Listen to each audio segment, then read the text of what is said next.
Voies navigables de France gère, exploite, modernise et développe le plus grand réseau européen de voies navigables. Voies navigables de France, un établissement au service d'une ambition fluviale.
Le transport fluvial de conteneurs est une filière en plein développement, avec une large palette de produits concernés. Biens d'équipement, produits de grande consommation ou déchets et matières recyclables. Les projets de logistique urbaine basés sur les conteneurs sont de plus en plus nombreux. Outre le maintien du service et de la fiabilité des infrastructures, VNF favorise le développement de la filière grâce à ses dispositifs d'aide financière. PARM, à destination des chargeurs et industriels. Études, expérimentation de trafic, financement d'équipements de manutention. Et PAMI, à destination des transporteurs fluviaux. Aide à l'innovation de la cale et à la modernisation du transport fluvial pour atteindre 600 000 EVP sur la voie d'eau d'ici 2020. Un réseau de professionnels est à votre disposition pour vous accompagner dans votre projet logistique intégrant le fluvial. Opérateurs de transport, commissionnaires et réseau des développeurs de VNF.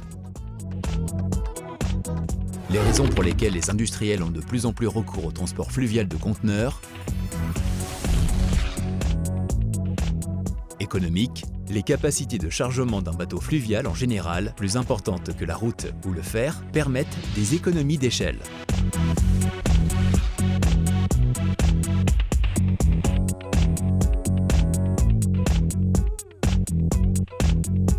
De plus, à l'import, les conteneurs acheminés en fluvial peuvent être stockés sur les ports intérieurs. Cela permet aux industriels de bien cadencer l'entrée des marchandises dans leurs entrepôts en fonction de leurs besoins, générant ainsi des économies en termes de frais de manutention et aussi de faire baisser les frais de stationnement qui, dans les ports intérieurs, sont bien inférieurs à ceux des ports maritimes.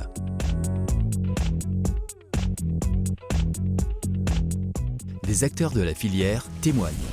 Nous gérons sur la région environ 16 000 EVP par an. Il y a grosso modo 35% pour lesquels nous utilisons la voie fluviale rhénane. On pourrait transporter 2 fois ce qui est actuellement transporté, soit plus de 6 millions de conteneurs, donc une grande réserve de capacité de chargement. Quand un importateur reçoit beaucoup de conteneurs sur un même bateau maritime, c'est pratiquement impossible d'évacuer l'ensemble en toute route. Au niveau du conteneur fluvial, il y a un point qui est important, c'est la massification, puisque vous avez la possibilité pour des petits volumes de bénéficier de l'effet de masse qui également permet de bénéficier de l'économie de la voie d'eau en fait. Pour améliorer cette partie fluviale rhénane, je pense qu'il faudrait qu'on se penche sur la digitalisation, le tracking, le suivi, que le flux d'informations soit un peu plus développé. Il serait important de diminuer les congestions dans les ports, aussi bien intérieurs que maritimes. On y travaille, par exemple à Anvers et Rotterdam, on essaye d'utiliser des nouveaux hubs. Ce qui serait également important, c'est qu'il y ait une véritable volonté globale des collectivités qui permettent de développer un certain nombre d'infrastructures de ce mode. Fiable et sûr, la capacité du réseau et la fiabilité des plans de route en ont fait un mode sûr et peu accidentogène. Les livraisons par voie fluviale respectent les délais, même au cœur des agglomérations. Sur le réseau à grand gabarit, il est même possible d'avoir des données sur l'horaire estimé d'arrivée à l'escale grâce à l'AIS, un outil d'aide à la navigation basé sur la géolocalisation des bateaux. Écologique, la notion de développement durable avec peu de rejets. Le transport fluvial est jusqu'à 5 fois moins émetteur de CO2 que la route. Le transport fluvial en conteneurs, notamment de matières recyclables, s'inscrit dans une logique d'économie circulaire et de transition énergétique. Enfin, sa faible emprise foncière et son réseau constitué majoritairement de voies naturelles en font le mode de transport alternatif de demain.